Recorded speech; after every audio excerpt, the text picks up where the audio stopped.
des jurys de thèse, des soutenances de thèse qui sont organisées et qui sont extrêmement coûteuses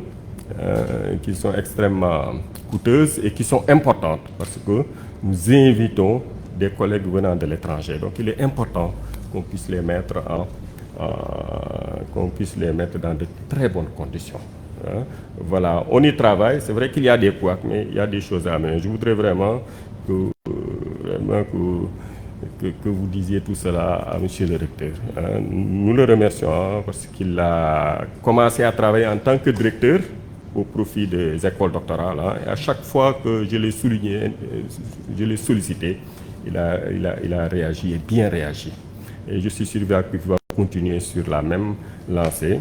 Et très certainement, on va se rapprocher de lui avec tout le conseil scientifique et pédagogique pour exprimer tous nos desiderata. Donc ce séminaire est important et parce que ce séminaire est important, le conseil scientifique et pédagogique a pensé qu'il fallait choisir parmi les grands pionniers de cette université. Quand je dis pionnier, voilà, il y a le professeur Baïda Laïkan, il y a le professeur Omar Sougou, il y a le professeur Bandafal, il y a votre ami la professeure Binta Diop, voilà, qui dit tellement de bonnes choses de vous, voilà, et puis tant d'autres, je ne vais pas citer. Donc parmi vraiment ce parterre de personnalités, nous vous avons choisi personnellement pour mieux vous connaître, parce qu'à aucun moment on a eu la chance, je n'ai pas eu la chance de vous rencontrer, de vous saluer, de discuter un peu avec vous. Donc je me suis dit, en sollicitant le professeur Aïdara, qui m'a donné votre mail, il me dit, mais tant mieux, ça va me permettre de mieux le connaître, parce que de moins en moins, on va le voir, il est toujours dans l'université, mais il est pris au niveau international. Donc vraiment, professeur, en un seul mot, en quelques mots, je voudrais dire que vous êtes un modèle d'élégance intellectuelle et morale. Voilà, je n'en dirai pas plus, le professeur Aïdara. Vraiment, vous suscitez l'admiration et votre œuvre est belle. Votre œuvre est belle parce que vous avez produit d'excellents enseignants, vous avez produit d'excellents professionnels. Vraiment, au nom de toute l'université, à vous et à tous les pionniers, nous vous souhaitons une excellente retraite, étant entendu que la phase de retraite dans le domaine universitaire, c'est une phase durant laquelle vous passez à autre chose, c'est-à-dire vous parvenez au stade de sage qui intervient de façon ponctuelle pour guider.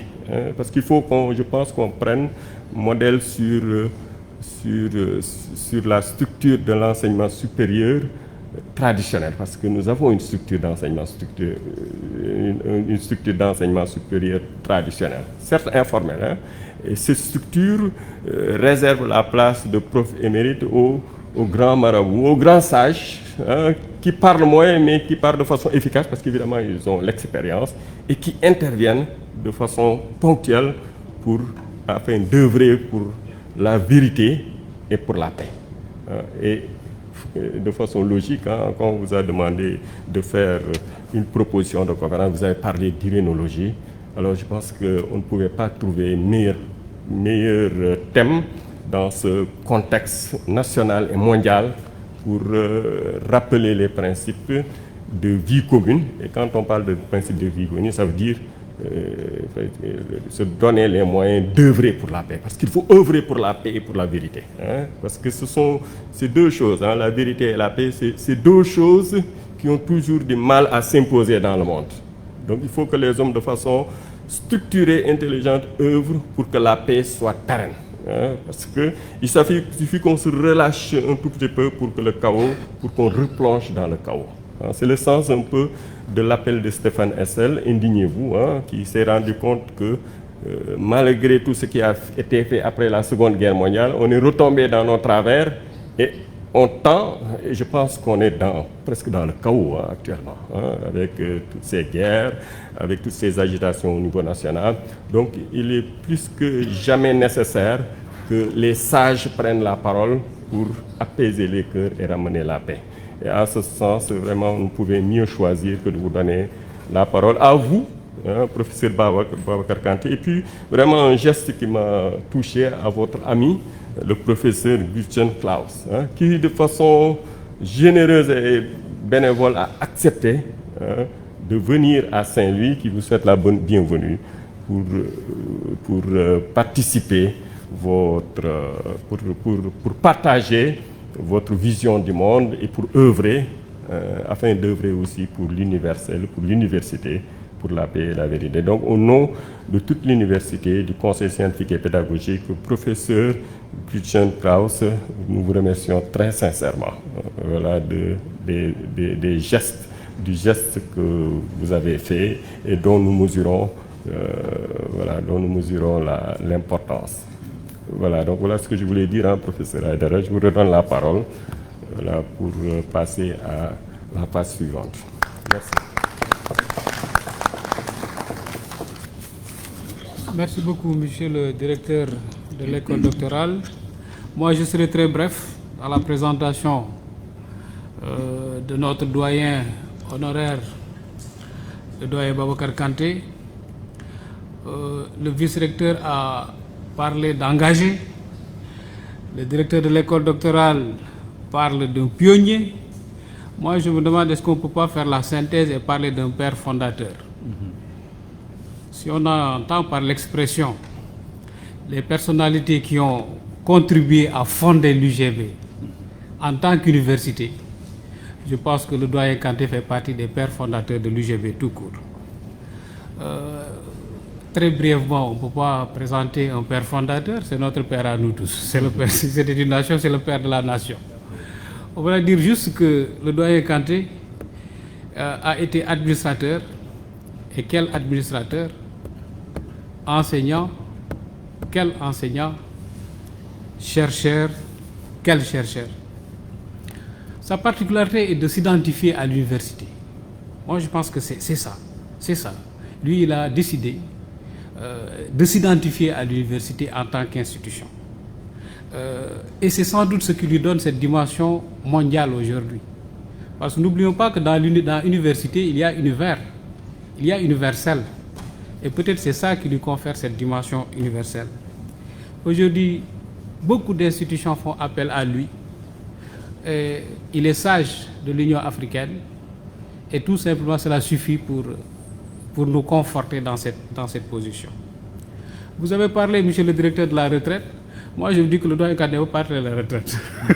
Je ne sais pas si c'est malgré lui ou... Mais je vous assure, depuis la création de notre master droit public général, 2 cours fondamentaux sont assurés par le doyen Kanté. Récemment, il a fait soutenir une thèse ici. Le thésard, il est là devant nous. Session de préparation au concours d'agrégation, doyen Kanté est toujours au garde à vous. C'est un collègue, un éminent collègue qui me disait que professeur Aïdara, non, à l'époque je me préparais pour le concours, il me disait, écoutez, je peux vous dire une chose, si vous voulez vous préparer au concours d'agrégation, vous ne trouverez pas à travers le monde meilleur formateur que le doyen Kanté. Vous ne pouvez pas en trouver.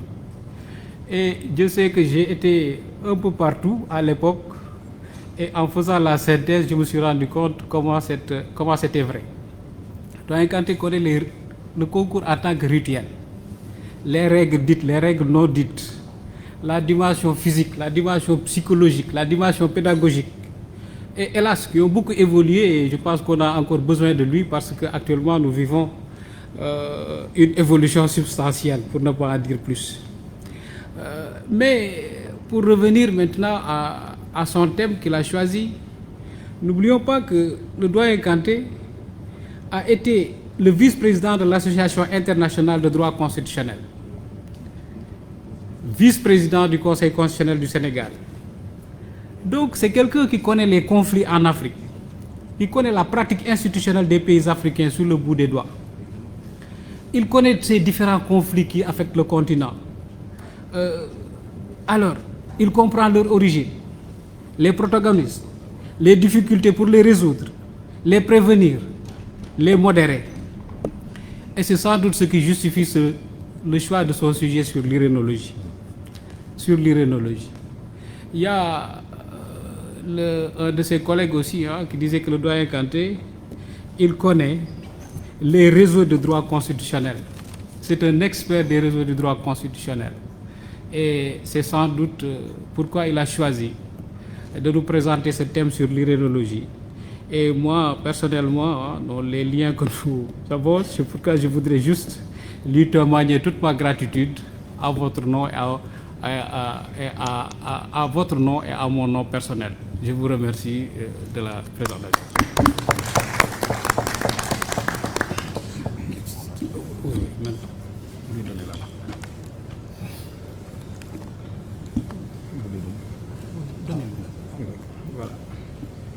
Donc, au doyen Kanté maintenant pour la présentation de la leçon inaugurale.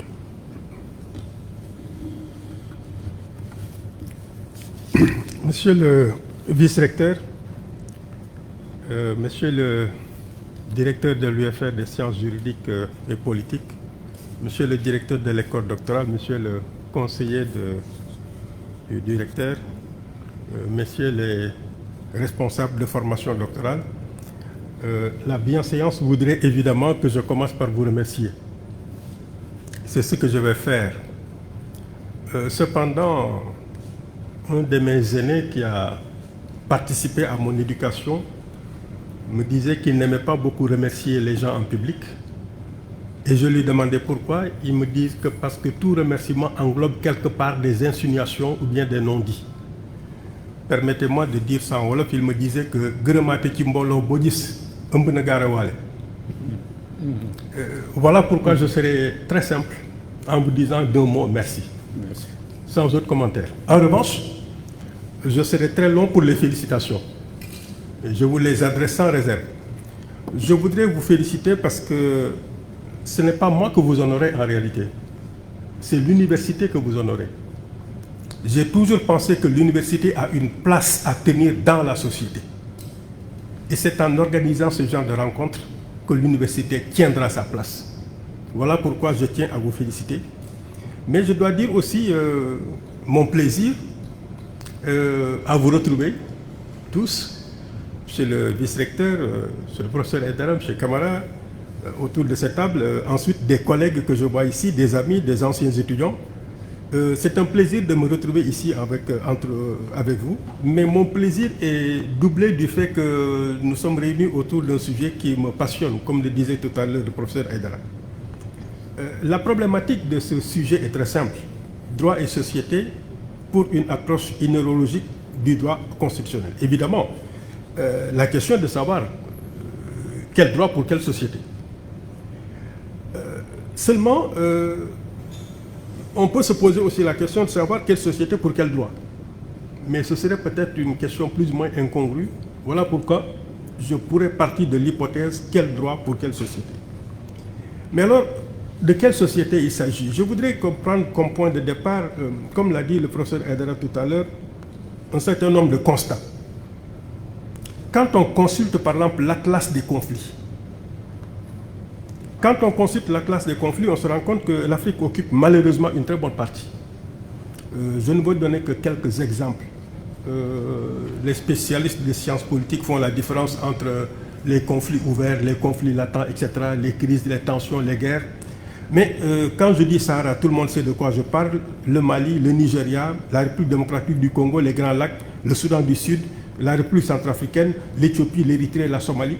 Juste pour donner un exemple de pays qui sont en conflit aujourd'hui. Ensuite, quand on consulte également le rapport qui vient d'être fait en 2022 seulement par la coalition citoyenne pour le Sahel, les statistiques sont extraordinaires parce que en un an, plus de 2000 civils tués. Entre 2020 et 2022, plus de 18% d'augmentation des personnes qui ont été tuées. Plus de 1514 forces de défense et de sécurité tuées. Chaque mois, 76 attaques contre des civils dans les deux pays, Burkina Faso et Mali. Des violences basées sur le genre qui sont d'un nombre incalculable. Surtout la majorité qui fait violences sur les femmes parmi les populations déplacées. De même, la consultation du cahier du Centre de hautes études de défense et de sécurité du Sénégal rend compte de la même situation. Alors, quelle conclusion tirer de ces constats? La conclusion, c'est que certains commencent à parler de nos pays comme étant des États qui sont soumis au syndrome de l'État fragile. Daniel Kaberuka emploie cette expression. D'autres parlent d'État failli. Mais des anthropologues également parlent de société anonique. Nous sommes dans une anonie, c'est-à-dire nous sommes dans des sociétés où il n'y a pas de règles sociales, il n'y a pas de valeurs communes qui guident, qui orientent nos actions. Autrement dit, c'est plus ou moins une anarchie. Alors, nous sommes donc dans des rapports agonistiques, c'est-à-dire que cette société est une société, comme le disait le vice-secrétaire tout à l'heure, fondamentalement conflictuelle. Alors, à partir de ce moment-là, se pose la question de savoir quel est l'apport, quel est le rapport à cette situation. Pourquoi le droit constitutionnel? Parce que le droit constitutionnel est la source de l'État, la source du droit de l'État, c'est la source de l'État du droit dans l'État. Alors, cette situation de conflit me choque personnellement. Pardonnez-moi de partager cette émotion parce que notre continent est un des rares continents à avoir connu l'esclavage, la colonisation, l'apartheid et un génocide. Mais c'est comme si nous n'avons tiré absolument aucune leçon de ces expériences. Alors, donc, quel droit pour ces sociétés-là que je viens de décrire? Les pays de démocratie avancée connaissent parfois des crises de la démocratie, de la crise de la démocratie, mais ce sont des crises d'une société postmoderne. Alors que dans nos pays, dans le système africain, les crises semblaient être des crises de croissance, des maladies infantiles de la démocratie. Mais aujourd'hui, personnellement, je me pose la question de savoir est-ce qu'il s'agit de crises chroniques ou alors de crises endémiques. Ce ne sont plus des crises qui relèvent de maladies infantiles de la démocratie. Alors, il est vrai que tout droit a vocation à réguler les rapports sociaux. C'est comme cela que nous l'enseignons dès la première année. Le droit, instrument de régulation sociale. Mais alors, est-ce que le droit constitutionnel tel que nous le percevons, tel que nous le connaissons, tel que nous l'enseignons aujourd'hui, est un droit qui est en phase avec cette société que je viens de décrire? C'est ma problématique. Ce droit constitutionnel-là a une évolution dans nos pays africains que l'on pourrait résumer pratiquement très rapidement en 3 phases. D'abord, un droit constitutionnel institutionnel. Je m'amuse toujours à dire que pendant 30 ans, de 1960 à 1990, les constitutionnalistes sénégalais ont passé le temps à discuter de la question de savoir est-ce que le régime sénégalais est un régime présidentiel? Est-ce que c'est un régime semi-présidentiel? Est-ce que c'est un régime parlementaire? Pendant 30 ans, on a discuté que de cela. Dans un deuxième temps, avec la création des juridictions constitutionnelles autonomes, on a commencé à parler des élections. Les élections comme étant un fondement de la légitimité démocratique. Il faudrait peut-être qu'on revienne un tout petit peu sur cette notion-là parce que l'élection n'est pas le seul fondement de la légitimité démocratique. Ensuite, dans un troisième temps, c'est le temps que nous vivons aujourd'hui, on parle beaucoup des droits fondamentaux. Encore qu'il faudrait s'entendre également sur cette notion de droit fondamental. Mais malgré tout, dans cette évolution-là, on se rend compte que le droit est un droit, le jugement est peut-être un peu sévère, mais cela correspond à la réalité, c'est un droit insignifiant. L'insignifiance du droit constitutionnel par rapport à la gravité de la société, par rapport à la gravité des problèmes que connaissent notre situation. Il se trouve que je crois que c'est le doyen Carbonnier qui disait que chaque fois qu'il y a un divorce entre le droit et la réalité, c'est le droit qui a tort. Chaque fois qu'il y a divorce entre le droit et la réalité, c'est le droit qui a tort. Cela veut dire quoi? Cela veut dire qu'il faut réaménager la règle de droit pour qu'elle soit en adéquation avec la société qu'elle a vocation à gérer. Donc, il faudrait, partant de cette affirmation du doyen Carbonnier, peut-être repenser le droit constitutionnel de façon épistémologique. Refaire du droit constitutionnel ce que je peux appeler une science constitutionnelle. Une science constitutionnelle qui devrait se pencher sur un corps malade, c'est-à-dire l'État africain. Et pour que ce droit constitutionnel puisse remplir cette fonction de pacification idéologique de nos sociétés, il me semble qu'il faudrait une mutation, il faudrait une refondation, il faudrait repenser le droit constitutionnel dans ses fondements, dans son contenu, dans sa finalité, dans ses techniques. Alors, cette refondation pourrait peut-être prendre en considération, et il le faut nécessairement, me semble-t-il, ce que j'appelle des sources extra-juridiques du droit. Jusqu'à présent, nous avons une perspective très normative. Je vois beaucoup de constitutionnalistes qui sont des exégètes, qui analysent l'article 1er contraint à l'article 2, l'article 4, etc. Mais il me semble-t-il, pour bien comprendre ce droit constitutionnel, il faudrait peut-être que ce droit constitutionnel trouve ses racines dans notre société. Il faudrait donc qu'il y ait des facteurs extra-juridiques. C'est en cela qu'on fera ce que j'appelle du réalisme juridique. Alors ce droit constitutionnel, pour être une science constitutionnelle, pour être un droit de réconciliation des citoyens entre eux, un droit de réconciliation des citoyens avec l'État, devrait peut-être passer par, très schématiquement, 3 phases.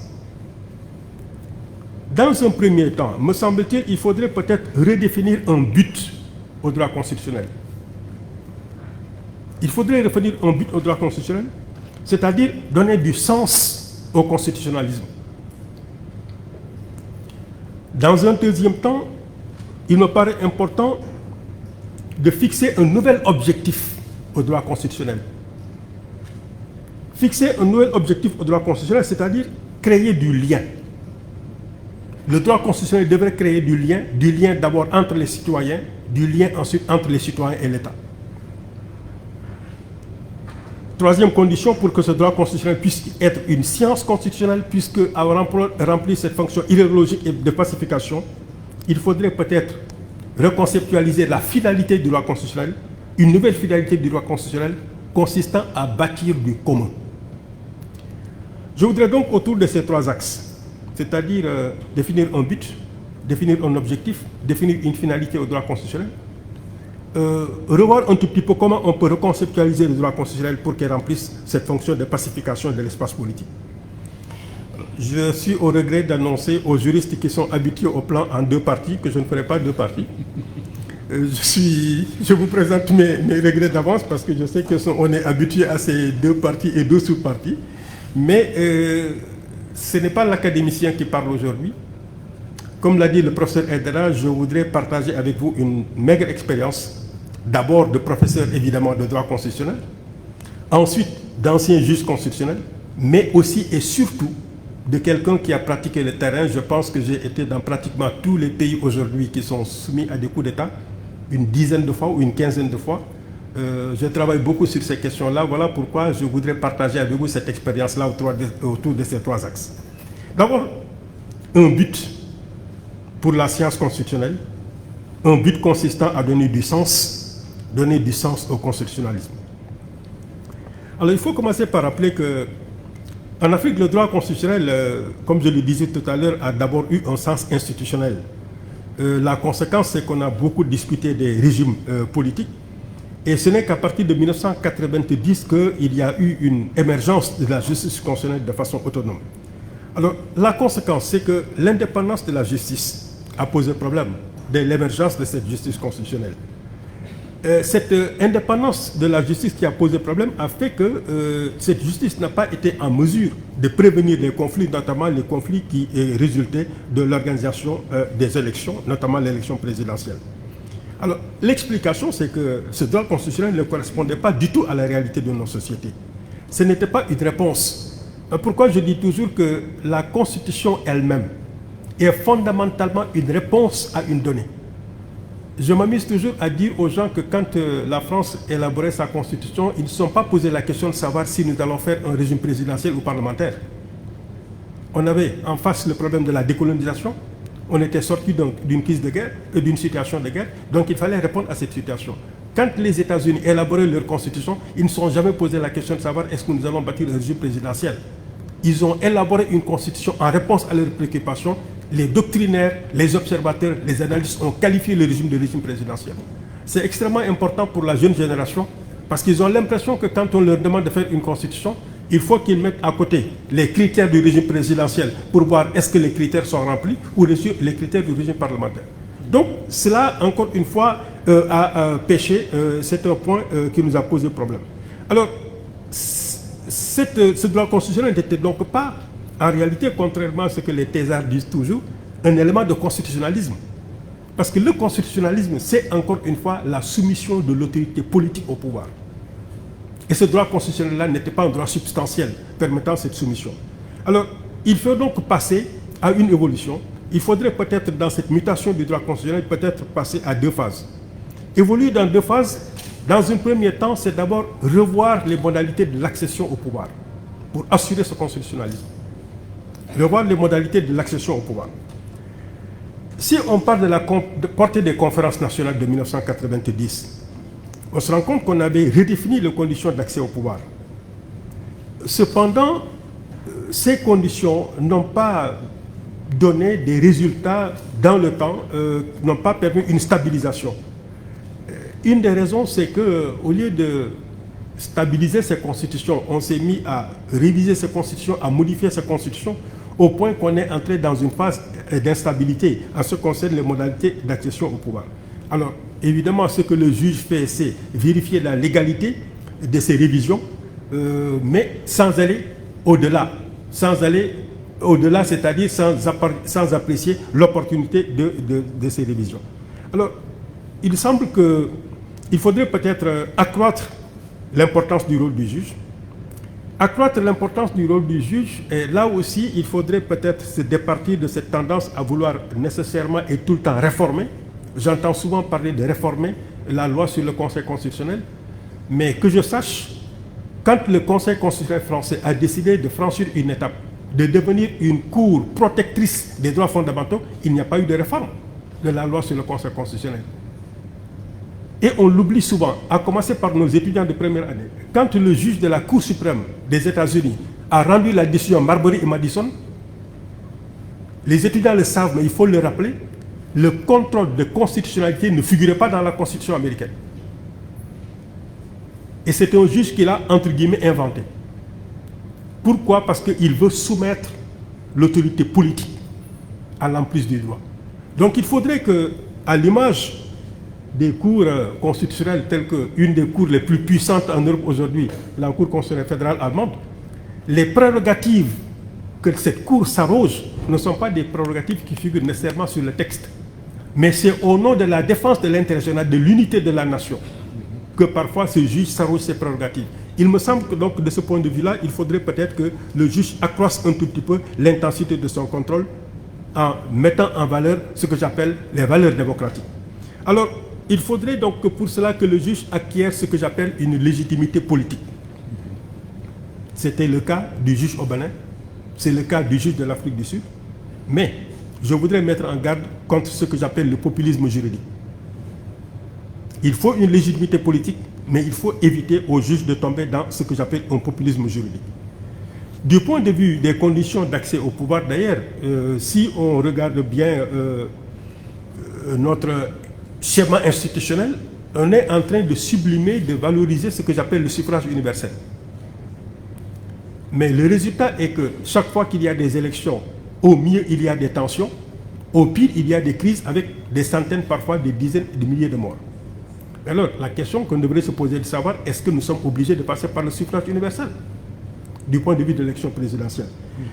En ce qui concerne les systèmes électoraux, on veut une représentation de la diversité. Pourquoi ne pas promouvoir le système proportionnel avec toutes les conséquences qui s'y attachent?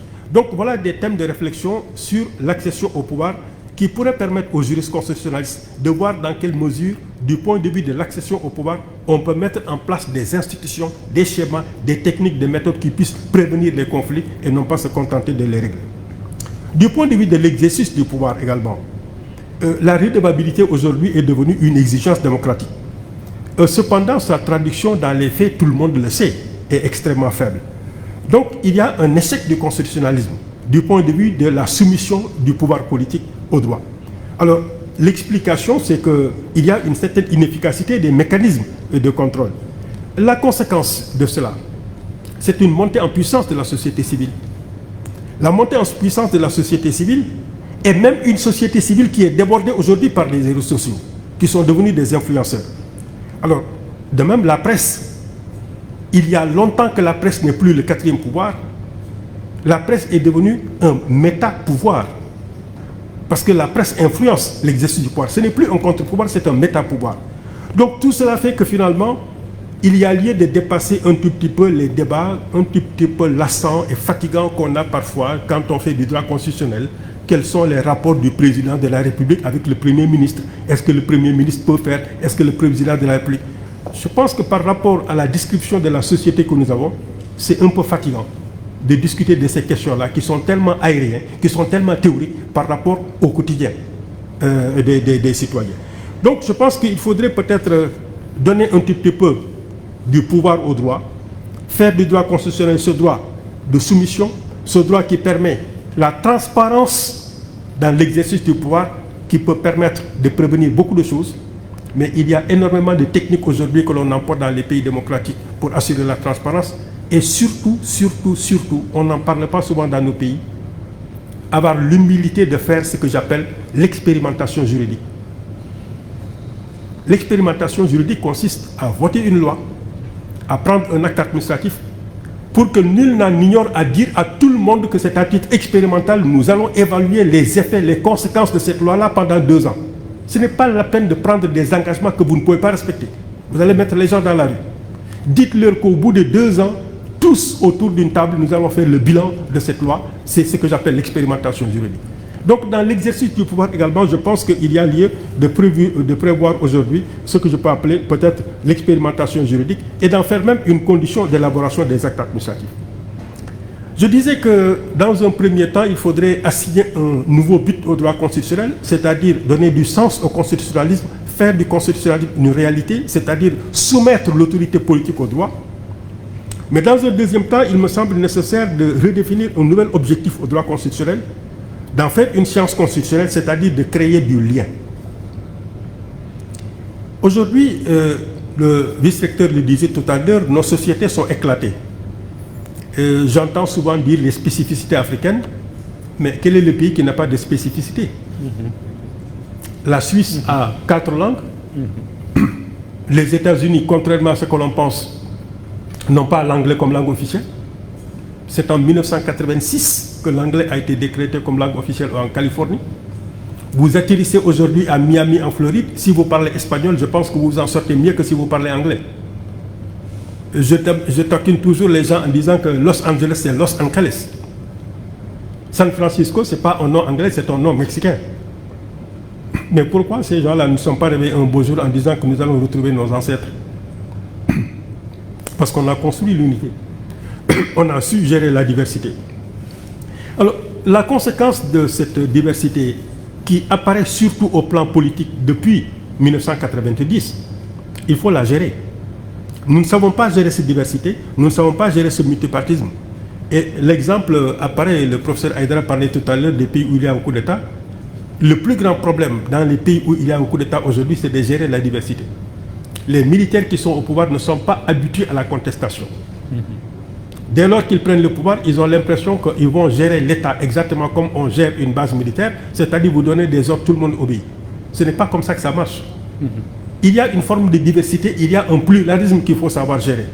Il faut accepter que des partis politiques, et je sais de quoi je parle, à qui vous écrivez une lettre, à l'adresse officielle qu'ils vous ont donnée, le facteur revient en disant inconnu à l'adresse, il faut accepter que vous gérez des partis comme ça, fantômes. Il faut accepter que vous gérez des partis politiques qui représentent 0,00001% de l'électorat, mais qui seront sur les plateaux de télévision, à la radio, qui s'exprimeront, c'est la liberté d'opinion. Donc cette diversité-là, il faut accepter de cela. Et donc, si on ne gère pas cette diversité, ce qui va se produire, c'est qu'il y a aussi des paradoxes. J'entends souvent, on me dit, c'est vrai, c'est 8% de la population africaine, je crois, qui a accès à l'électricité directement. D'accord? On me dit le taux de l'alphabétisme est très élevé. D'accord? Mais qu'est-ce qui a fait la révolution en Tunisie? C'est en partie les réseaux sociaux. Mais il faut qu'on m'explique. Qu'est-ce qui a fait la révolution en Égypte? C'est grâce aux réseaux sociaux. Donc il y a des paradoxes. Il faut faire très attention à ne pas considérer que l'électricité n'est pas accessible. Donc les gens ne sont pas... Non, l'électricité n'est pas accessible, mais les réseaux sociaux fonctionnent. Et cette diversité-là, quand on n'arrive pas à la gérer, c'est ça qui nous pose un problème. Alors, cette diversité-là, je pense qu'il faudrait peut-être bâtir le lien, gérer ce pluralisme-là de 2 façons. De façon d'abord verticale et ensuite de façon horizontale. Le lien vertical.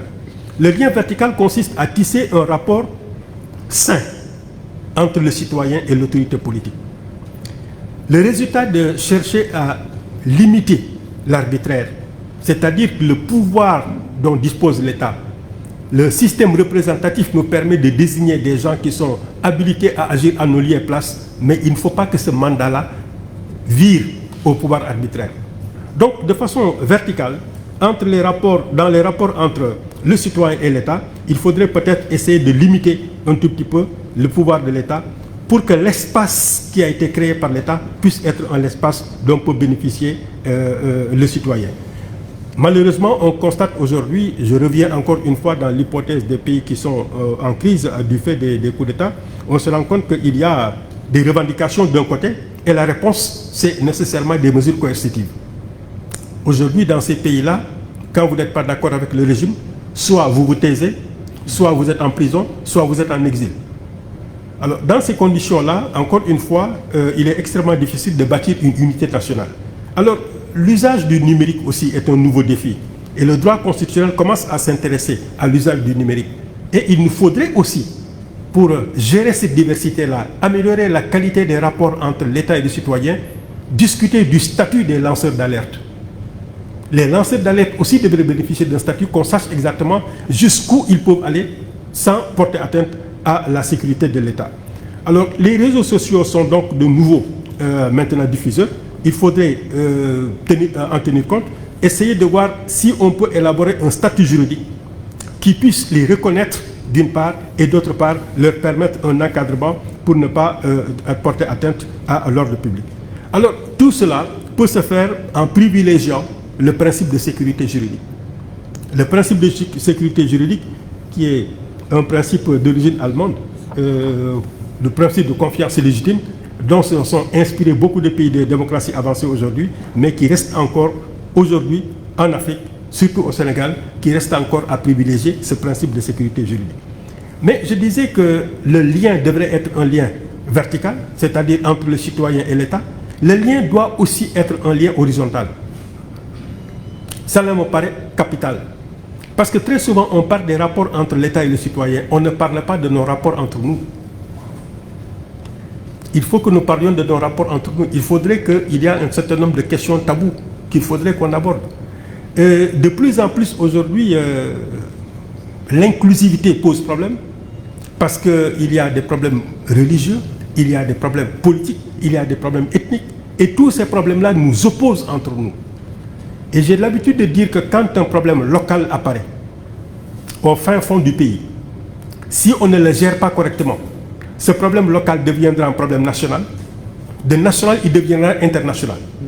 Ce problème-là qui était politique au départ deviendra un problème humanitaire et ce problème humanitaire se transformera en problème sécuritaire. Il faut faire très attention aux problèmes qui nous opposent, nous, citoyens entre nous. Donc il faudrait aujourd'hui favoriser des éléments de participation. Parce que la démocratie, c'est deux choses. C'est la protection du citoyen et la participation du citoyen. Il faudrait donc faire en sorte que par des mécanismes, des ressources que nous n'aimons pas, je n'ai jamais compris pourquoi le référendum local, par exemple, nous ne l'autorisons pas. Pourquoi on n'autorise pas des communautés locales à faire un référendum qui ne serait pas un référendum qui a un impact national, mais un impact au moins sur la gestion de leurs propres affaires.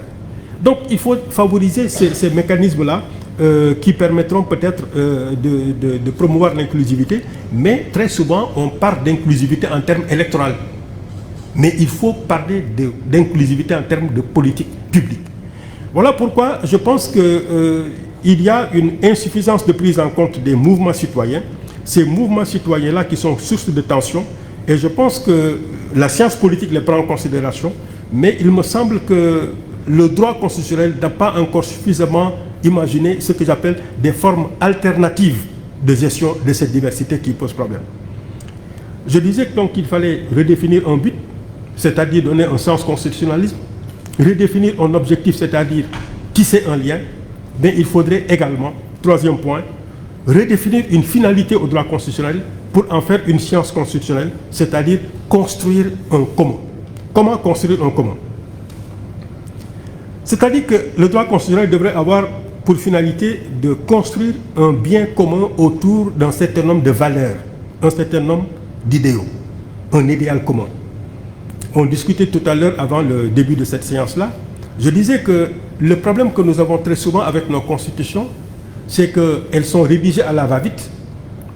Et d'abord, l'inclusivité, c'est-à-dire la participation, l'adhésion des citoyens pour leur compréhension et l'acceptation de cette constitution n'est pas garantie.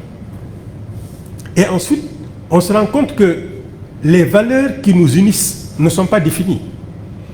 Moi, je dis toujours que je suis un simple juriste, je suis un petit juriste. La Charte africaine des droits de l'homme et des peuples dit qu'il faut valoriser les éléments positifs de la culture africaine. Je ne suis pas anthropologue, je ne suis pas sociologue. Qu'un anthropologue, sociologue, ethnologue me dise quelles sont les valeurs positives, je leur donne un habillage juridique. On ne l'a pas encore. Donc voilà pourquoi je pense qu'il faudrait peut-être que nous tombions d'accord sur un certain nombre de valeurs. Ça a l'air d'être théorique, mais il faut absolument que nous ayons la même conception de la liberté, que nous ayons la même conception de l'égalité pour pouvoir bâtir une constitution. Sans cela, on a des articles, il n'y a qu'à. Il n'y a qu'à mettre dans la Constitution. Il n'y a qu'à mettre dans la Constitution. Il n'y a qu'à mettre dans la Constitution. Mais moi, c'est ce que j'appelle des articles, il n'y a qu'à.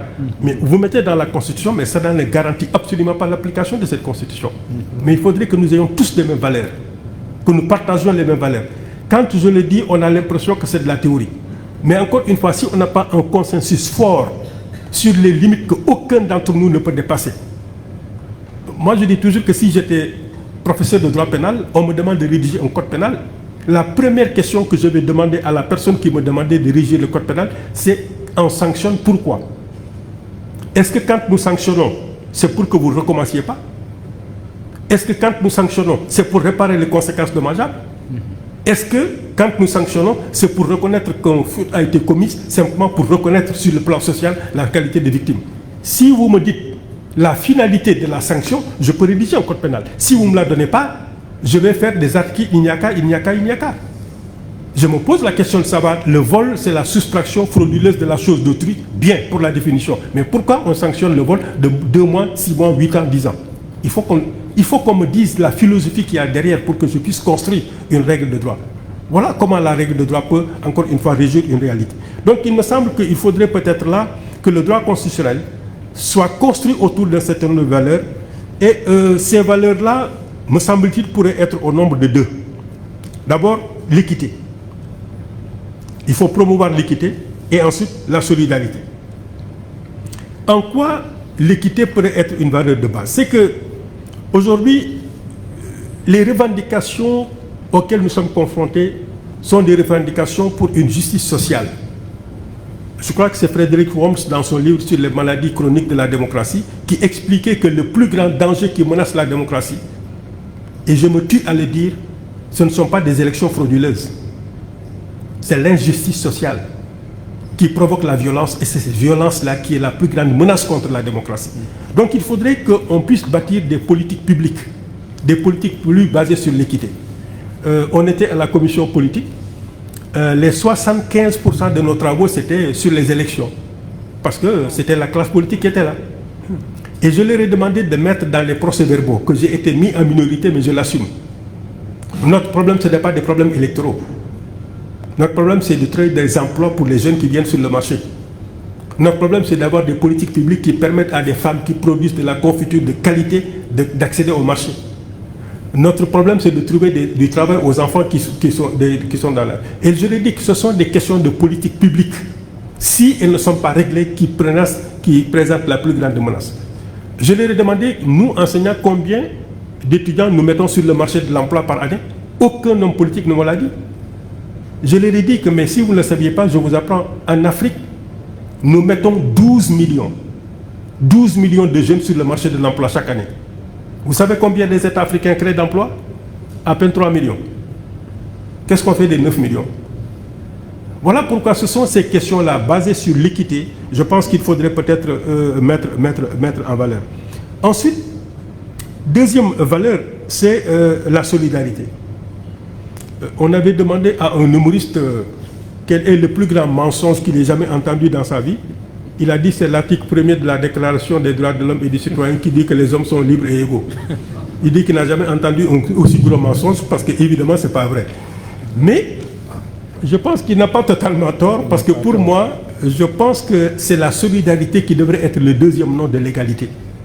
On ne peut pas toujours atteindre l'égalité, mais au moins on peut promouvoir des politiques publiques qui puissent au moins promouvoir la solidarité. Et cette solidarité-là, elle est multiforme. Cette solidarité elle peut se faire par l'aménagement du territoire, dont on ne parle plus souvent tellement.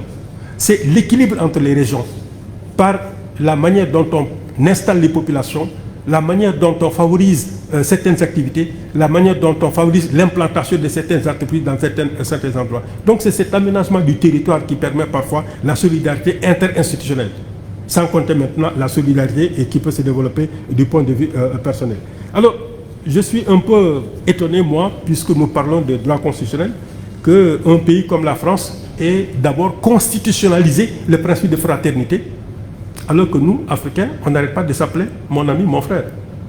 Mais en attendant, la fraternité est encore une fois un principe purement théorique, alors que c'est devenu un principe constitutionnel en droit français. Donc je pense qu'il faudrait que nous fassions preuve d'imagination. Et c'est sur ce point que je voudrais terminer. Je voudrais terminer pour rappeler un peu mon propos. Mon propos consistait donc rapidement, parce que j'ai synthétisé beaucoup de choses pour des raisons de temps, c'est repenser le droit constitutionnel. Repenser le droit constitutionnel qui est le socle de l'État, droit constitutionnel qui est le socle de la nation. Repenser le droit constitutionnel pour en faire une science constitutionnelle. Repenser le droit constitutionnel pour en faire une réponse à la situation des sociétés africaines que j'ai essayé de décrire plus tôt. À défaut, on aura de façon permanente une crise du droit constitutionnel. Et nous ne sortirons pas de cette crise.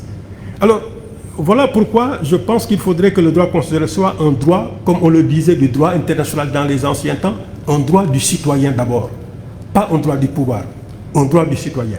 Il faudrait que le droit constitutionnel permette un souffle d'humanité. Il faudrait que le droit constitutionnel soit concentré sur l'humain, au lieu que ce soit un droit du pouvoir. Alors, l'objectif que je visais, et c'est par là que je termine, c'était une invitation à la jeune génération, monsieur le vice-recteur, une invitation à plus d'audace. Chaque fois que je rencontre les spécialistes des sciences dures, on me parle d'innovation technologique. Je leur dis que je me pose la question de savoir si aujourd'hui on n'a pas plus besoin d'innovation sociale. Et cette innovation sociale est entre vos mains. Le chemin est extrêmement dur, mais je pense pouvoir compter sur vous et je vous encourage dans cette voie de l'innovation sociale du droit constitutionnel. Je vous remercie.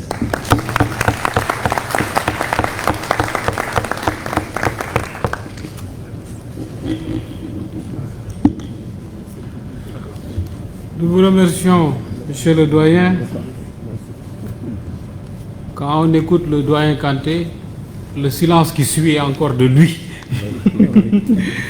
Alors, nous allons sans tarder ouvrir une liste. Ça va être une liste unique. Vous nous excuserez parce que nous avons des contraintes de temps.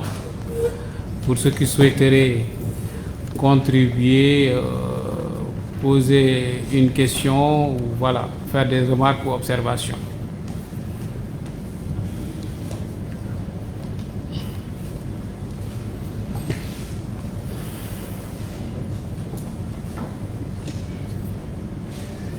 Est-ce qu'il y a un micro? On n'a pas de micro.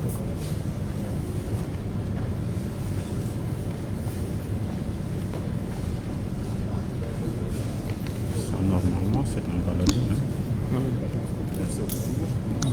C'est un balado. Normalement.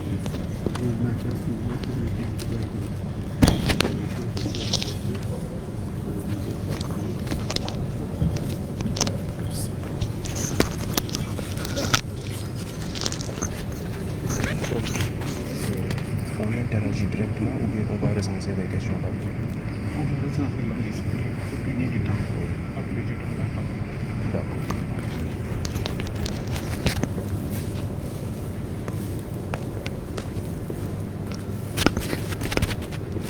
ñu ngi marché nii lan moo marché kii bi nii.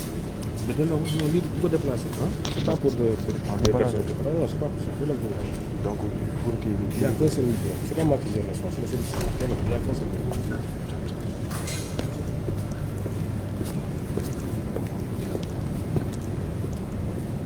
Il dit que ça ne peut pas marcher comme ça. Il dit que nous n'avons qu'un seul micro essayé là. Oui.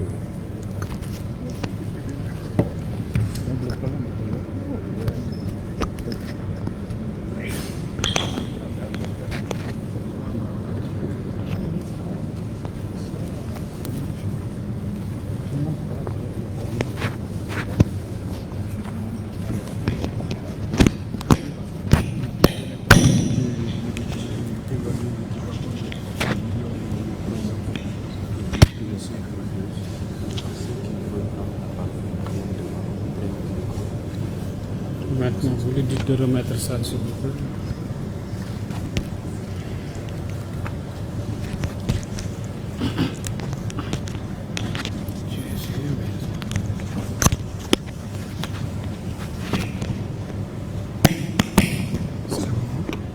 Donc ils viennent ici.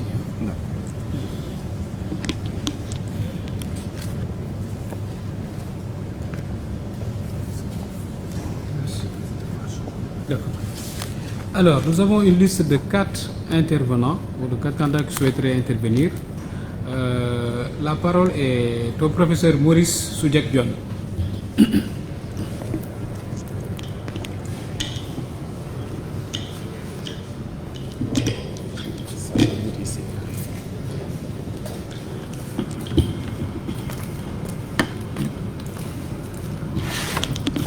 Merci beaucoup. Je vais commencer d'abord par remercier le professeur Babacar Kanté pour sa leçon inaugurale remarquable comme à son habitude et lui réitérer toute notre affection et toute notre admiration, tant il est vrai qu'il est un peu cette ombre tutélaire de notre institution qui nous inspire et qui constitue pour nous un véritable modèle. Alors, le professeur Kanté, sur le but, un peu cette approche irénologique du droit constitutionnel, a abordé 3 aspects essentiellement: redéfinir un but au droit constitutionnel, fixer un objectif au droit constitutionnel, c'est-à-dire de créer du lien au niveau verticale et horizontale entre les citoyens d'une part et entre l'État et les citoyens d'autre part, et reconceptualiser la finalité du droit constitutionnel, c'est-à-dire de bâtir du lien. Alors, le problème que je pose par rapport à cette approche très intéressante du professeur Babacar Kanté, ce sont véritablement les vrais problèmes qu'il a posés en tant qu'universitaire, en tant que également un praticien, un technicien, un expert qui a une grande connaissance de ces questions-là qui sont agitées. Mais le problème que je pose, c'est est-ce qu'on n'est pas dans une sorte, le professeur l'a dit, qu'il fallait peut-être convoquer, il a parlé d'innovation sociale pour terminer, reconnecter le droit avec la réalité. Alors le problème que je me pose, c'est que est-ce qu'on n'est pas ici, cher doyen, dans une sorte également d'enfermement juridique, c'est-à-dire on n'a pas senti l'approche proprement sociologique et culturelle qui permettrait une réappropriation de ces valeurs par la société. Et sinon, on demeure un peu dans cette perspective juridico-centrée. Autre chose également, c'est que souvent on bâtit à partir des réalités. Quand on prend par exemple le cas des conférences nationales que le professeur Maurice Kamto a qualifié de mode révolutionnaire de création du droit en Afrique, eh bien on se rend compte qu'on a des avancées, mais le problème que je me pose, c'est pourquoi à chaque fois qu'on a des avancées en Afrique, on a des processus de déconstruction de ces avancées. On a vu tout le travail qui a été fait par la Cour constitutionnelle du Bénin, par la Conférence nationale du Bénin, toutes ces avancées, toute cette consolidation démocratique qu'il y a eu.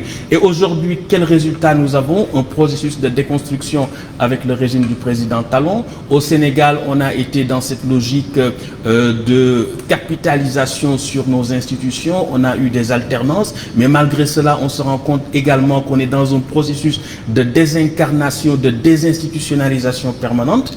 Alors ça, je crois que c'est un problème de fond, et ce problème de fond pose un problème d'intériorisation des normes et des valeurs démocratiques, et c'est peut-être sur cette perspective que je voudrais vous entendre, c'est-à-dire comment faire en sorte que les acteurs puissent intérioriser concrètement les valeurs démocratiques d'une part, mais d'autre part également vous demandez un peu par rapport à cette manière d'intérioriser les valeurs démocratiques, comment faire en sorte que on a beaucoup parlé d'exception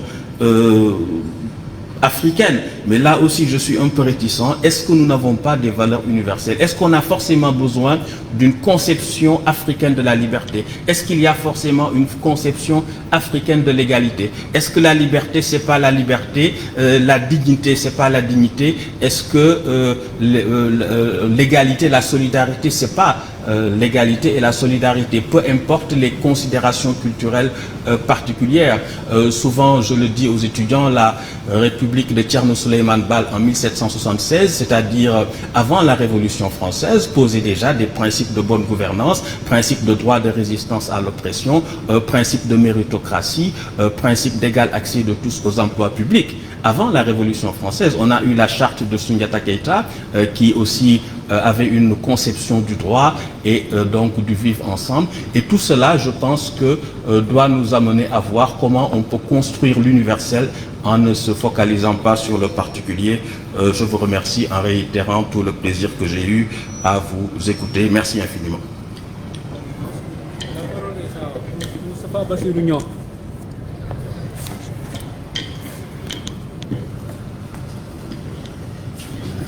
Merci beaucoup, monsieur le professeur. Je voudrais surtout remercier le professeur Babacar Kanté d'avoir accepté de nous partager son expérience de constitutionnaliste. Mais surtout, je voudrais en 2 points d'abord formuler un vœu à l'endroit des écoles doctorales, des responsables des écoles doctorales. Je crois que le programme du professeur Babacar Kanté est très ambitieux.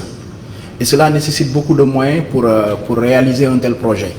Et je crois qu'en tant qu'un des pionniers de l'Université Gaston Berger de Saint-Louis, les écoles doctorales devraient travailler à voir comment peut-être mettre en place un centre de recherche dans le cadre duquel il pourra mener ce projet à bien. Parce que c'est un projet très ambitieux et il ne faut pas qu'on le laisse seul mener l'aventure. Il faut qu'il ait une équipe derrière lui. Et c'est le vœu que je voudrais formuler. Deuxième point, je voudrais juste poser une question au professeur Babacar Kanté. C'est que c'est vrai que la jeune génération que nous constituons doit commencer à réfléchir à cette problématique-là et à y travailler. Mais je voudrais poser une question de méthodologie, parce que parfois nous sommes confrontés à la difficulté suivante. C'est que dans les enseignements et les études de droit, surtout en Afrique, nous avons trop été habitués à l'approche normativiste, positiviste, de sorte que les analyses de sociologie du droit ne sont pas souvent prises en compte. Et c'est une difficulté pour nous les jeunes, parce que généralement dans notre carrière même, quand vous cherchez à me faire produire un article, par exemple scientifique, où vous avez des analyses de sociologie juridique, souvent on vous dit que c'est des articles de sciences administratives, de sciences, de théorie constitutionnelle, qui ne sont pas très privilégiés par le système du CAMES. Et ça, c'est déjà un obstacle pour tendre vers cette nouvelle science constitutionnelle qui devrait intégrer des facteurs non juridiques. Donc la question que je voudrais poser, c'est comment enseigner le droit constitutionnel? Quelle méthodologie d'enseignement du droit constitutionnel pour parvenir à réaliser une science ironologique du droit? Merci beaucoup.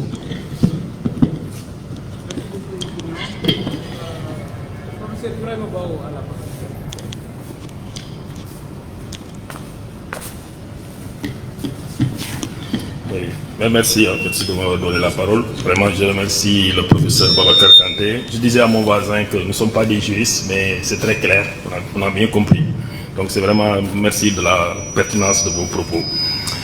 En fait, moi, je voulais partager en quelques petites réflexions auxquelles je suis confronté dans mes travaux. Bon, d'abord, je pense qu'il y a un problème en réalité de déconnexion entre nos institutions, nos académies par rapport aux réalités sociales. Je me dis souvent, en fait, par exemple, je donne un exemple. Par exemple, moi, je fais le cours d'anthropologie de la parenté. Et quand on fait le cours de l'anthropologie de la parenté, on se rend compte que, en fait, même il y a 6 types de parenté, mais je vais aller. Mais la parenté africaine, c'est signifié, mais ça n'existe pas. Ça veut dire qu'en fait, on enseigne des choses qui ne sont vraiment pas adaptées à nos réalités. Je prends l'exemple, par exemple, je me disais, vous parlez d'inclusion, en fait, pour, par exemple, la constitution sénégalaise. Bon, récemment, j'ai participé à l'élaboration d'un programme d'un candidat, et puis j'ai proposé une constitution sénégalaise. Je dis, en fait, une constitution qui partirait, comme nous avons des conseils de quartier, nous avons des villes, des instances au niveau urbain, des instances départementales et des instances nationales.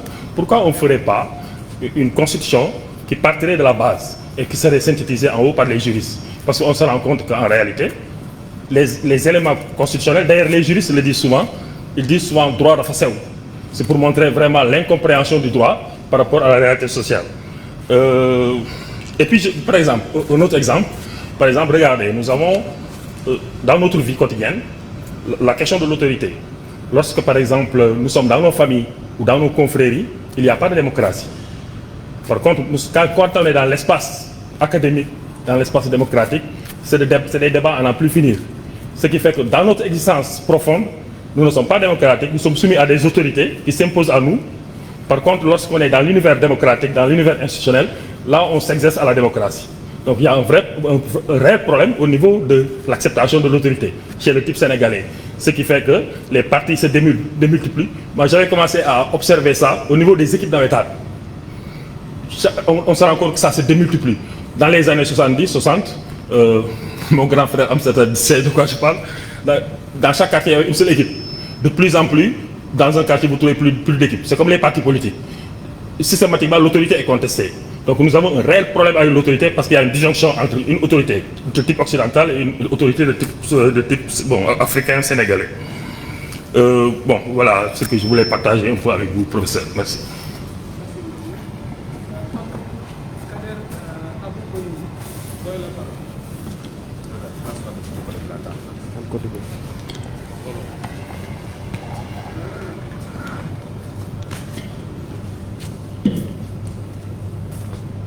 Oui, bonjour, doyen professeur Kanté.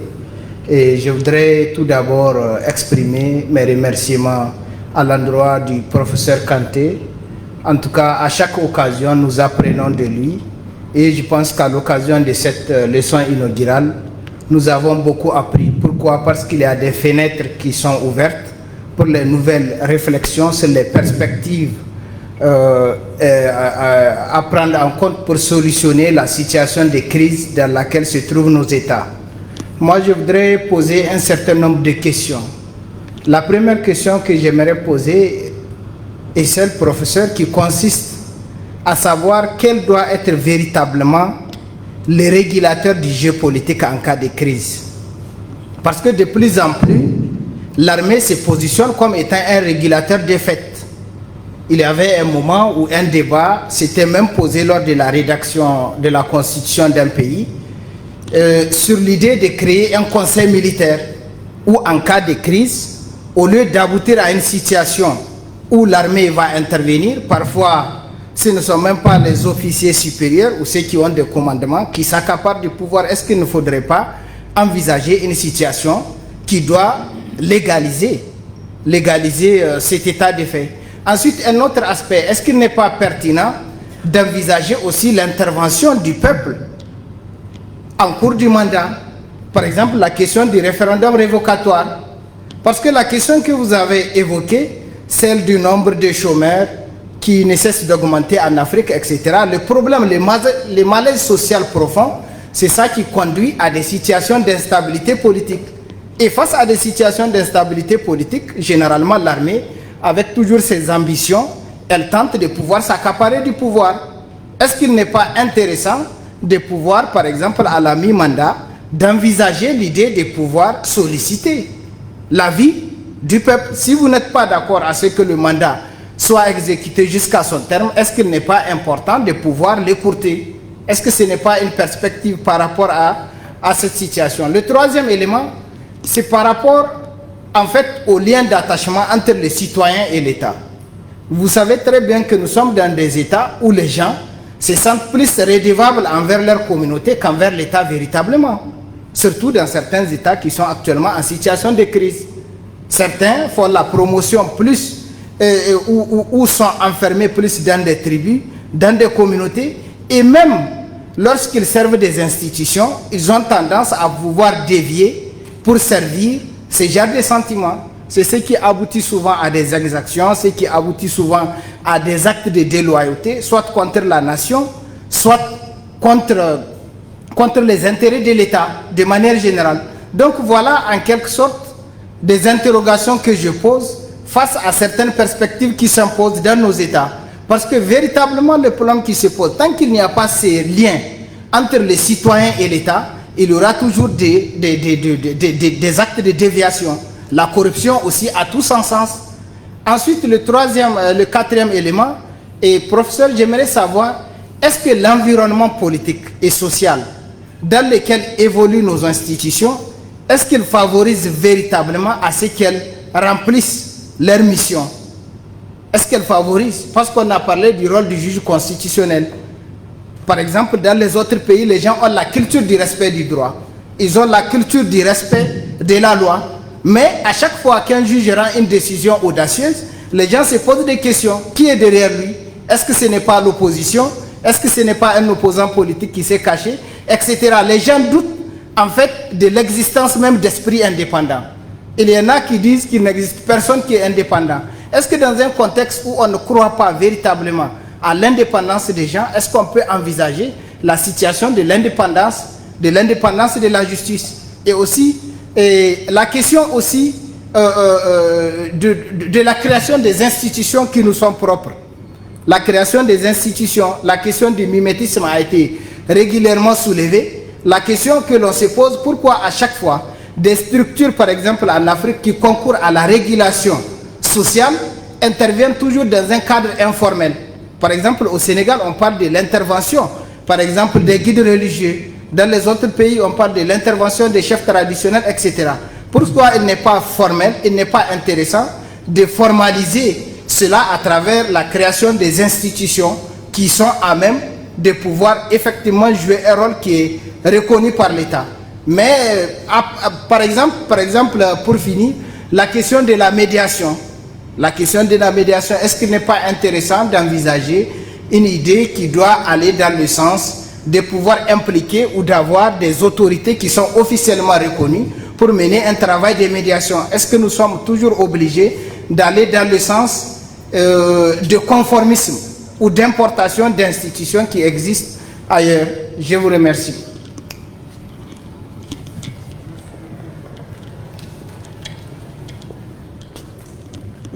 Alors, nous avons épuisé la liste. Sans tarder, nous allons donner la parole au doyen Kanté, sachant que nous avons quelques contraintes de temps et que, voilà, pour apporter des réponses.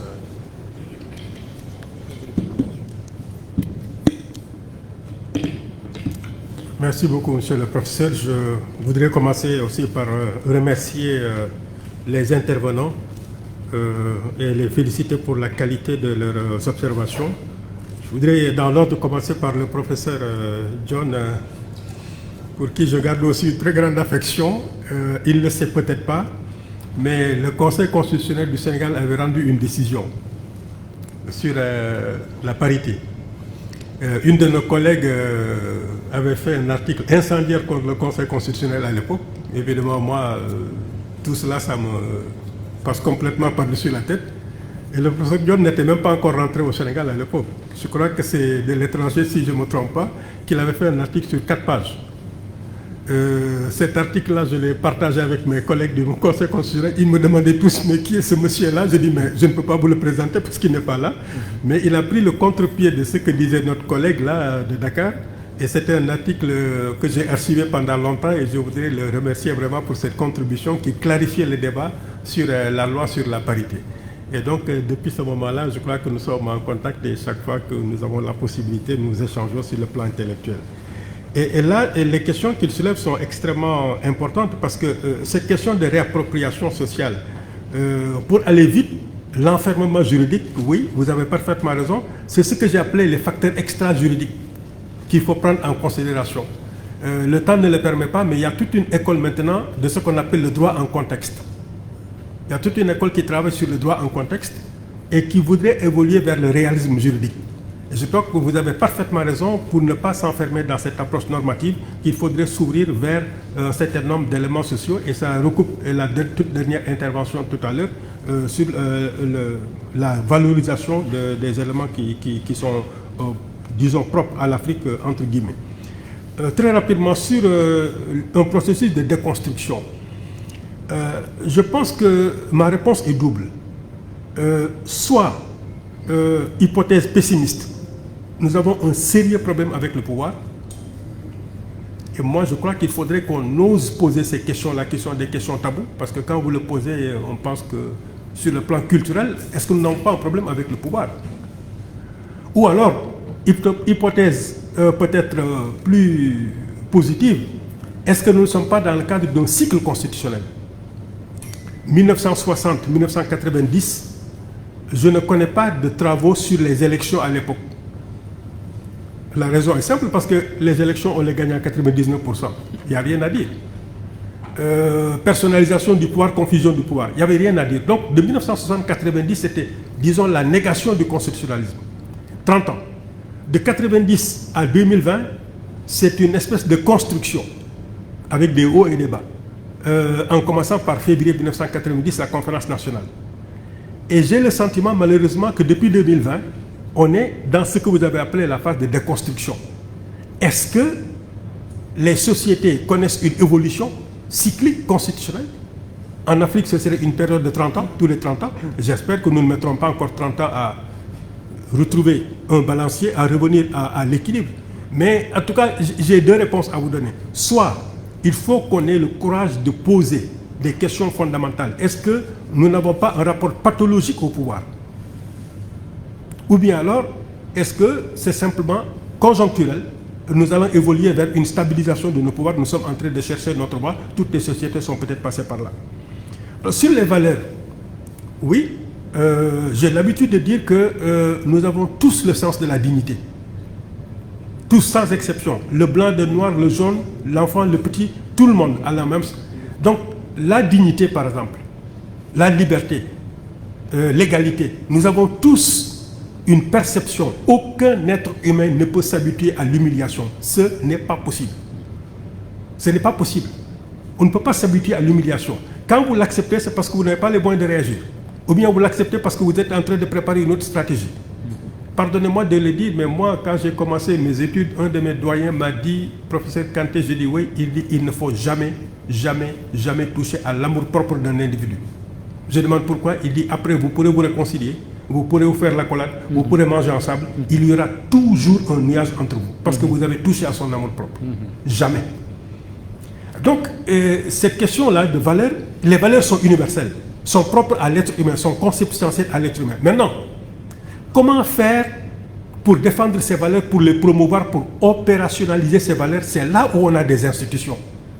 Je m'amuse toujours à dire que le principe de la séparation des pouvoirs est un principe qui est accepté aujourd'hui par tous. Mais je trouve quand même un peu bizarre que le vice-président des États-Unis soit le président du Sénat. À mon avis, c'est quand même une séparation un peu bizarre, pour dire le moins. Je trouve un peu bizarre que le Premier ministre français soit président du Conseil d'État.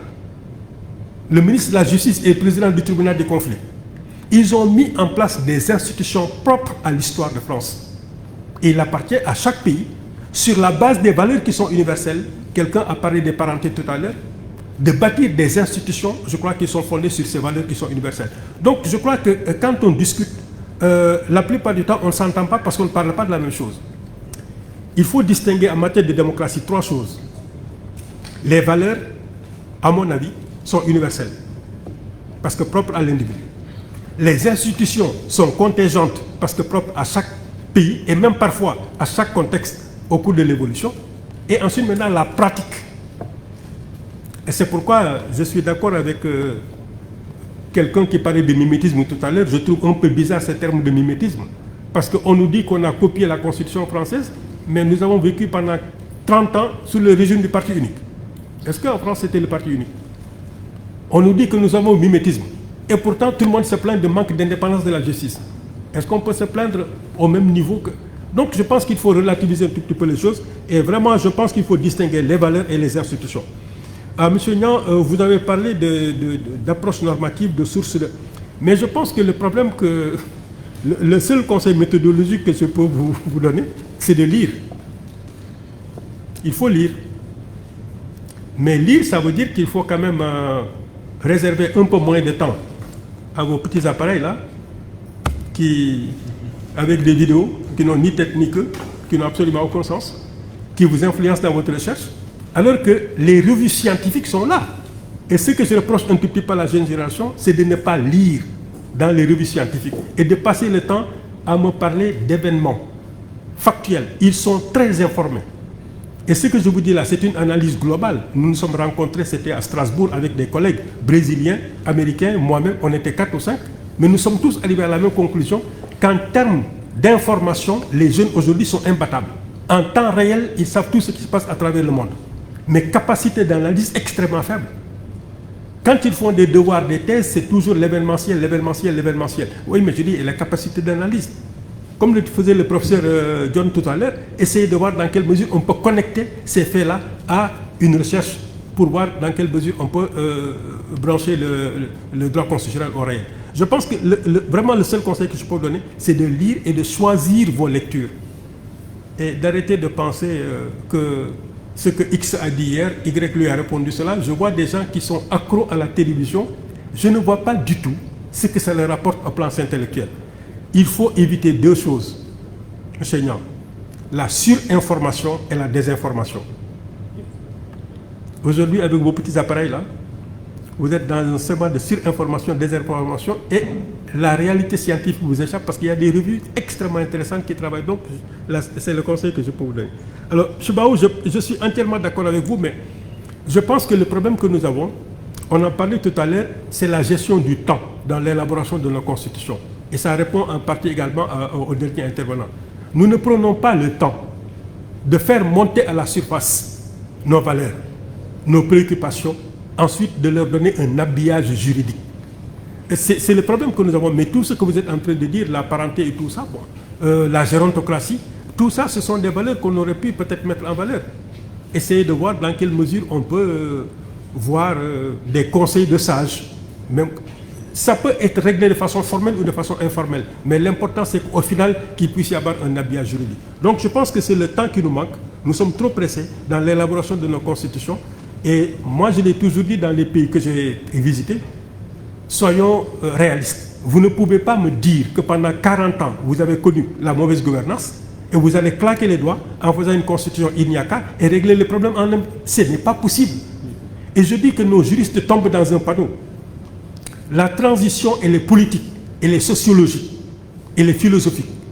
Ce que nous avons, il faut avoir le courage d'appeler les choses par leur nom, ce sont des régimes d'exception. La transition, c'est quand une société se dit, je me regarde dans un miroir, je me pose la question de savoir comment en est-on arrivé là et pourquoi en est-on arrivé là. Nous prenons l'engagement, plus jamais ça. Nous avons des conflits ethniques, nous avons des problèmes de génération, etc. Donc c'est là que la transition commence. Vous ne pouvez pas me dire que pendant 40 ans, vous avez eu des conflits, vous allez claquer les doigts, en une transition de 6 mois, 1 an, vous allez régler les problèmes. Ça, c'est la durée du régime de fait, du régime d'exception. Mais les hommes politiques, et je réponds à M. Nian, les hommes politiques nous embarquent, nous font adopter, nous font endosser des choses qui ne correspondent pas à la réalité juridique. Il faut que le juriste ait le courage d'appeler les régimes militaires des régimes d'exception qui peuvent durer 1 an, 2 ans, 3 ans.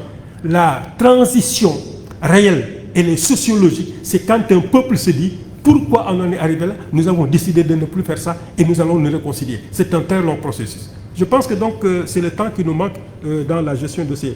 Alors le dernier intervenant, beaucoup de questions, mais sur le rôle de l'armée, je pense qu'il y a de la pédagogie. Je disais qu'il faut un temps pour élaborer des constitutions en adéquation avec nos sociétés, mais cela me rappelle un tout petit peu les discussions que j'avais avec le président Kéba Mbaye.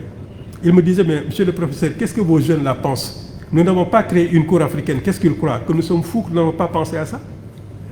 Mais il dit que quand on rédigeait la Charte africaine des droits de l'homme de 1981, ces jeunes-là oublient qu'il y avait quelqu'un qui s'appelait Idi Amin Dada.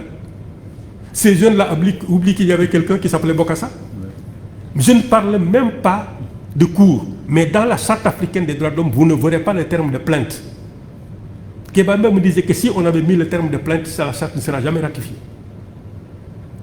Ce sont des mots doux, des mots neutres, des mots qui ne choquent pas, pour que d'abord ces dictateurs acceptent de mettre leur signature au bas de cette charte. Et on a mis 10 ans pour leur mettre dans la tête petit à petit, progressivement, et ensuite maintenant, on est passé à la création d'une cour africaine. Alors, pour revenir à ce que le professeur John disait tout à l'heure, mais même cette cour africaine, il y a des gens qui l'ont ratifiée qui en sortent aujourd'hui, qui n'en veulent plus. Donc, il faudrait, je pense, de la pédagogie. Il faudrait du temps pour cela. Il pour que d'abord que nous mettions en place des constitutions qui reflètent nos réalités et ensuite qu'on opérationnalise ces constitutions. Alors, monsieur, vous posez la question de l'armée. C'est une question de choix. Soit nous acceptons que de façon conjoncturelle, l'armée peut intervenir pour arbitrer le jeu, soit, il ne faut pas l'oublier, dans nos constitutions, on dit que la souveraineté nationale appartient au peuple et que personne ne peut s'arroger une fraction de cette souveraineté. Ou bien vous mettez ça à la poubelle, vous donnez une place à l'armée, ou bien vous croyez à la souveraineté nationale, vous mettez l'armée au camp. Et quand vous mettrez l'armée au camp, il faudrait que tout le monde soit d'accord sur cela. Est-ce que vous savez qu'il y a un secrétaire d'État qui s'appelle Alexander Haig? Tout le monde l'a oublié. Alexander Haig a brisé sa carrière parce qu'il y a eu un attentat contre le président Reagan. Quand il a eu le malheur de dire que oui, mais ne vous inquiétez pas, tout est sous contrôle, mais le peuple américain l'a regardé en disant, mais de quoi vous mêlez, vous? Secrétaire d'État chargé des affaires étrangères. Cette phrase a brisé la carrière d'Alexander Haig parce qu'il a eu le malheur de dire que tout est sous contrôle. Deuxième exemple, les élections avec Donald Trump et Biden. J'entendais des Sénégalais qui disent « Ah oui, mais s'ils refusent les résultats au coup d'État, il n'y aura pas de coup d'État, il n'y aura pas de refus des élections. » Trump sait parfaitement, il le sait parfaitement, qu'à la seconde où Biden met la main sur la Bible pour prêter serment, les services chargés du président des États-Unis lui poseront deux questions. Est-ce que vous voulez partir tout de suite de la Maison Blanche ou vous voulez qu'on vous sorte de la Maison Blanche? C'est quand Biden a mis la main sur, il est parti. Il sait, on sait en quoi consiste le rôle de l'armée. Ça ne se négocie pas, ça ne se discute pas. Vous me dites, arbitrage des crises. Mais la démocratie ne se fait pas en nos jours. Mais arbitrage des crises, oui. Pourquoi un référendum? Mais on laisse le peuple jusqu'à ce que le peuple... Mais est-ce que vous pensez que quand François Hollande était à 20% d'opinion favorable, on a pensé à un coup d'État? Est-ce que vous pensez qu'en France, pendant un an, tous les samedis que Dieu fait, les gilets jaunes étaient dans la rue, est-ce qu'on a pensé à faire... Mais la démocratie joue. On attend les prochaines élections et puis on les sanctionne. Donc il faut accepter, encore une fois, premièrement, qu'on ait des règles consensuelles. Deuxièmement, qu'on les respecte. C'est tout le problème. Et j'en reviens encore une fois à ma question. Est-ce que nous n'avons pas un rapport pathologique avec le pouvoir? On ne respecte pas la règle? Ou bien alors, est-ce que c'est conjoncturel? Peut-être qu'après cette phase-là, le balancier va tourner de façon telle qu'on va peut-être trouver un équilibre pour l'application de nos règles. Mais je pense que l'insertion de nos règles coutumières, de ces règles informelles dans la Constitution est une très grande problématique. Ça rejoint ce que le professeur John disait tout à l'heure, ces facteurs extra-juridiques, ces facteurs sociologiques qu'il faut prendre en considération pour faire des constitutions réelles. Les économistes depuis 2008 parlent d'économie réelle, mais je crois que nous devrions apprendre aussi à parler de droit réel. Voilà, Monsieur le Président, très rapidement. Désolé d'avoir été long.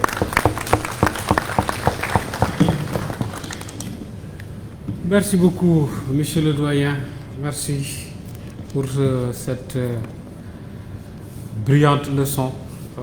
Monsieur Niang a raison de dire qu'on en demandera toujours, et la demande est adressée au collège de l'école doctorale. Mais moi, ce qui m'a le plus marqué, je vais dire un mot pour ça. Le doyen Kanté, je ne sais pas si vous l'avez suivi, le thème c'était sur l'irénologie, mais pratiquement il n'a pas prononcé le terme. Et là, je me rappelle nos premières leçons à l'époque avec lui, quand il nous disait, est-ce que vous savez que cet arrêt-là qui a créé cette notion-là, relisez cet arrêt, de bout en bout, vous n'allez jamais voir le terme. Eh bien, c'est ça. C'est ça. C'est comme si nous disions, voilà, si vous voulez de l'irénologie, voilà l'orientation, voilà le chemin à suivre. Alors, on avait parlé au départ de quelques contraintes, mais là, c'était des contraintes temporelles auxquelles s'ajoutent des contraintes de logistique. On m'informe que la pause devrait être anticipée juste pour 15 minutes. Je vais présenter toutes mes excuses à Dr Clausen parce que nous avons un restaurant qui doit tout de suite qu'on doit libérer parce que les étudiants, les doctorants sont invités à aller directement prendre leur pause au restaurant du SAES pour leur permettre de se préparer. Et ensuite, le père et le PATS prendront leur pause ici, pause café ici, au niveau de l'école doctorale, dans les locaux de l'école doctorale. S'il vous plaît, nous allons nous discipliner juste pour 15 minutes, le temps de reprendre ici avec la deuxième intervention qui portera sur la fin d'une ère de l'État postcolonial.